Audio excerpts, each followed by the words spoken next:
Well, welcome. Today is Tuesday, January 11th, episode 103. Today we're talking about beauty and attraction and what are those desirable traits that we're looking at in our romantic partners. Studies have shown that I'm going to be talking about today that atheists are less desirable. So let's dive in. So, I think today when we really truly look at attraction and beauty, sex appeal, those different qualities of a romantic partner, they tend to get muddled together. They tend to be the words that we really don't specify out. And if we look at it, we look at the true words. I mean, we look at attraction. I mean, it is that power that invokes us with interest or pleasure. Now, it can be for someone or something. It can be a drawing characteristic to them. Yeah, obviously, we're not talking about physics and forces of attraction or anything like that. Um, but it's like, what is it? What quality or feature is it that truly evokes that interest or that liking or that desire that we really want to know about? But beauty is so very different. It's truly a combination of qualities. The beauty of the person, it's the shape, the color, the form, that which pleases the senses. It incorporates so much more, but yet we use the same word for it. Oftentimes when I'm counseling others throughout Texas, I've got this huge young adult population, those in their 20s and even their 30s, that are seeking romantic partners. And when I ask them, what is it that you're seeking? What is it that you're looking for? Oftentimes they can't truly tell me. I mean, they can try to read their bio or their profile off of one of the many internet apps that they've used for dating, which is amazing too, because whenever they say that, they seemingly blush and say, oh, we met on a dating app. So there's a connotation there that it's something different than truly meeting in person. And so in that attraction, what is there that makes that attraction? What is it that you come to find about the person, possibly a romantic partner, that evokes pleasure in yourself? Is it their outward qualities, their hairstyle, their hair length, their facial features, their body type, their stature? Or is it something more than that? Are you really looking at the inner qualities? The inner qualities of faith, of love, of hope, of a future, that they're willing to look beyond just the moment? Or is it an attraction to what they're able to do? They're really good at disc golf. Or maybe they have a career that's an admirable career to you. But is that what that quality draws you in? And so for those that are looking for a partner, it's one of those that it's like, okay, what truly are you looking for? Not just, well, when it comes along, I'll know. Because you won't. It's one of those that if you're not searching for that which you're looking, you're truly truly not going to find it. So I'd encourage you. That's what part of this podcast is about. Write down a list of those things that you are attracted to. And by all means, especially ladies, don't set your bars low. No. Raise your bars. And guys, I'm going to tell you this right now. Expect the bars to be high. Too often of times, we just settle. And it's time to stop in the mediocrity of, it's okay. I'll just take what I can get. He doesn't, she doesn't. It's time to live up to our own moral standards, our own quality of life that we want to attain. If you haven't attained it, it's time to build those skills to attain it. It's time to make those little things truly matter. And so by being able to say that from the start, not saying in your profile, but dating for a purpose, imagine that. Because this is what I'm looking for. This is what I'm wanting. This is what I'm attracted to. Because once I find it, once I find you, that then becomes beauty. You have this multi-dimensional aspect to yourself that is beauty. You have that quality and that quality and this quality that not only pleases me, but it also pleases you because you have those. You've made that a difference in your life.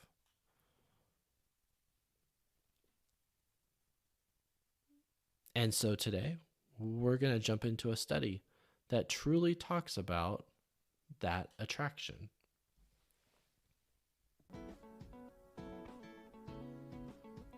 Whenever you need a cup of coffee that's always smooth and never bitter, try Cameron's Coffee. It's the closest I've personally found to the perfect roast. There are so many flavors to choose, but I always seem to reach for the breakfast blend. And for those busy weekday mornings, try the EcoPods. Click the link below to order yours today.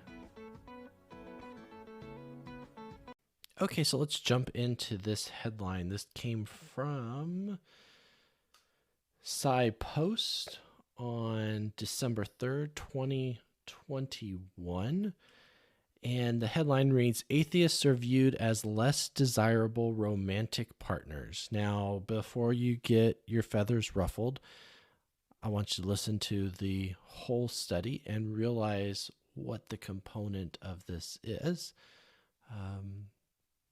Because it's really important to understand culture when you're looking at this.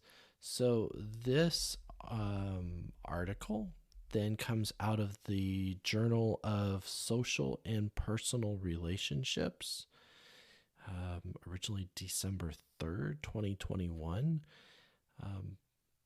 And this is from the author, Mitch Brown, who is a psychology instructor at the University of Arkansas. And it states here, atheists might be seen as less attractive romantic partners as compared to their theist counterparts, at least among college students in southern United States. Okay, so first of all, let's truly take a look at this when we're talking about culture. This was a study done through the University of Arkansas. This was a study done with college students, presumably young college students, only because in university we love the freshmen to be able to give them batteries upon batteries of tests and assessments that we can use in fulfilling our needs for raw data. So when we look at it, Mitch Brown had stated here, a litany of negative stereotypes exists about atheist social values, despite what many would consider a surprising number of them in society. So this is where we're looking at, and it states here, this prevalence made me think about the manner in which atheism could be seen as advantageous in meeting social goals, which led me to consider work on positive stereotypes of atheists as fun and open-minded. These conflicting perceptions made me think about how this trade-off emerged in mating domains and whether the pervasiveness of negative stereotypes towards atheists would win out in mate selection, especially considering how any kind of religious belief in a mate is valued by so many and their family. So in this study, what they went ahead and did was they made a hypothetical dating website. That's why I mentioned it at the beginning, because whether you swipe left or swipe right, all too often that is on your perception about typically beauty, and typically outward beauty only. You don't know anything else about them, but you're willing to give it a shot. So here they went ahead and put together some dating profiles for these hypothetical prospective partners. And some of them, they said, believed in God, and some of them they didn't. The atheists, the ones that did not believe in God, were perceived more desirable. Now wait, Rick, you said they were less desirable. They were perceived more desirable for short-term relationships as compared to long-term. So the interest was still there for a short-term relationship, but as it was deemed for a long-term relationship, they were desirable less. Moreover, physically attractive theists and atheists were both perceived as more prone to infidelity compared to their unattractive counterparts. But this effect was significantly larger for attractive atheists.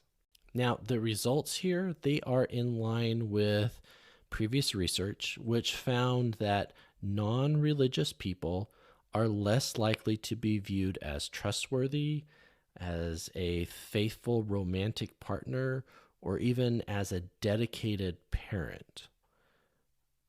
But it's truly unclear to how well these new findings generalize to other populations. Like we said, this was coming out of the Southeast, where truly a majority of the participants reported that they believed in God. Now, Brown added to this that he said this work isn't meant to justify prejudice towards atheistic individuals, nor is it designed to disparage atheists for their choices. This is merely an investigation into understanding how shared belief systems, or lack thereof, can truly functionally shape our preferences. Now, of course, what would be interesting to note now, since starting into a pandemic where especially religiosity has been not only declining as in the previous 20 years from Pew Research, but truly has been declining at an accelerated rate because churches have had to close because of the pandemic. Church life has changed for many since the start of this pandemic. And so now, with a new generation coming up, not unchurched, but differently churched, what would that change? I mean, this is to the extreme of atheism, a belief that there is no God, versus theism, a belief in God. But what about the churched versus the unchurched? Is there even a difference? And how much of a difference is there when you go between comparable or uncomparable world religions for a couple that's looking to decide to make this a romantic, long-standing relationship? There's so many variables that could be of interest here to understand and find out about. More research, of course, is always needed. But that's where today I just wanted to pique your interest, to spur a conversation with someone else about what you heard today and to see what their opinion on it is. Real dark chocolate and pretzel protein bars that both taste great and nourish us. Nugo offers so many types of bars and cookies for your enjoyment, but I always stick with the best. Plus, it's gluten-free.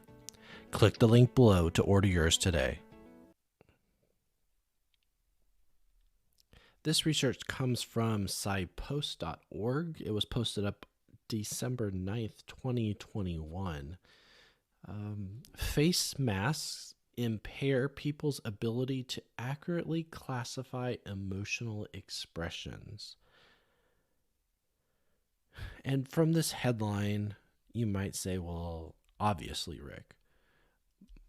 But it's important to really start looking at the studies. And I want you to realize something as we break this study down of the intent and where that comes from. So this study was actually came out in April 23rd, 2021.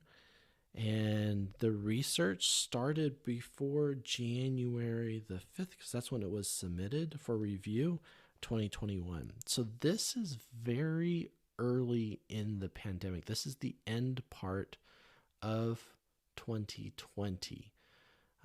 And all the participants here,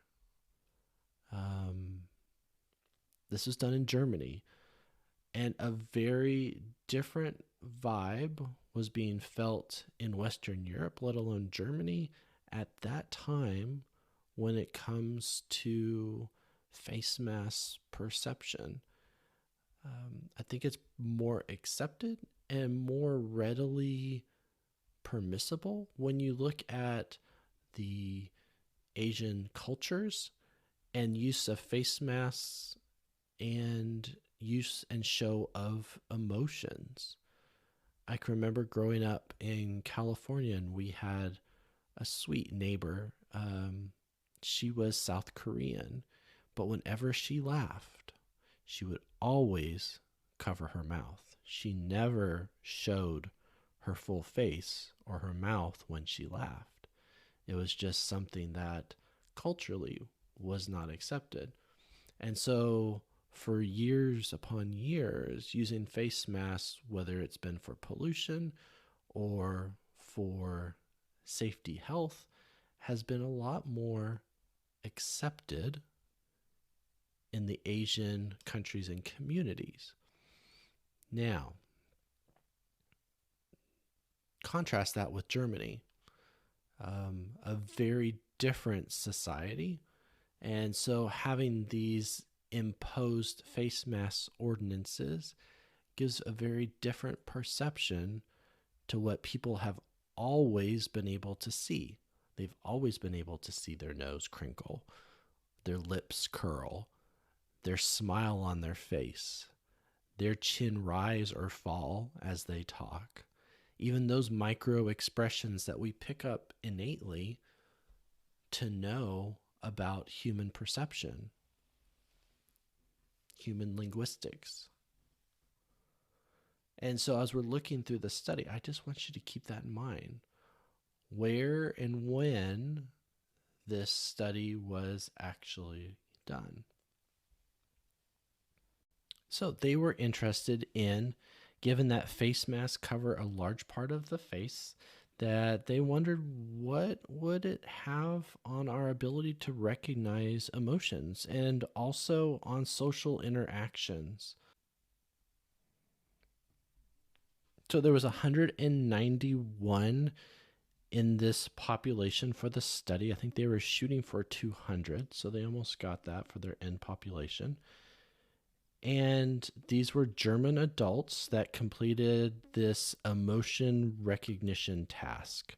They were shown portrait photographs of human faces and asked to indicate whether they expressed emotion that was neutral, surprised, proud, amused, happy, fearful, angry, sad, or disgusted. These are the emotions that we can pick up on, that are innate to almost every culture. The participants also rated the extent to which they deemed each person trustworthy, likable, and close to them. Some participants were randomly assigned to be masked, and other ones were to the unmasked group.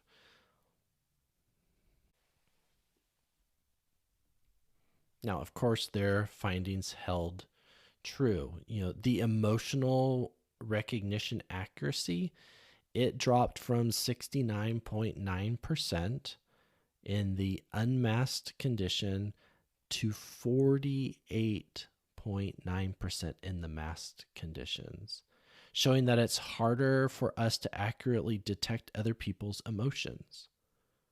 So where does this play true? It plays true on the playground. It plays true walking down the street. It plays true in the business office, in the conference room. It plays true to that person sitting next to you in a pew at church. It plays true in those everyday interactions. And I can remember even from the start of the pandemic, you would walk down the sidewalk and people would walk to the other side of the street as you were walking towards them. So this also can be a skew, because what is it that that person holds? It's not just emotion reading, mind you.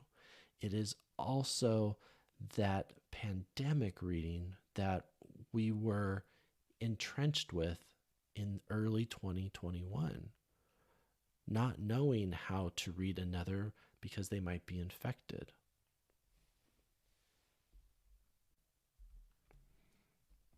One of the things that they do want us to realize too, these were portrait pictures, a still portrait.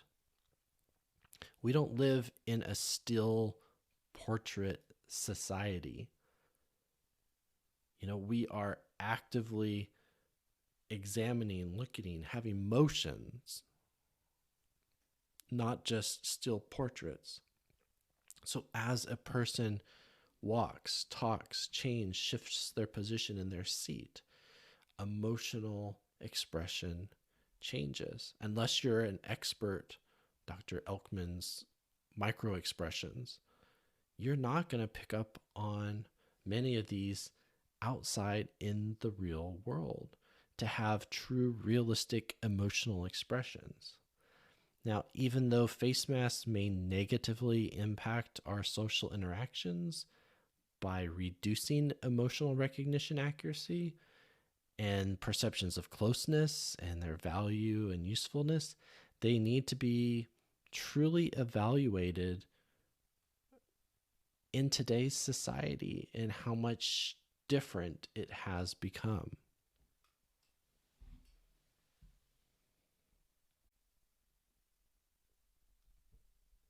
So I wanted to close today with a quote from famous psychologist Abraham Maslow.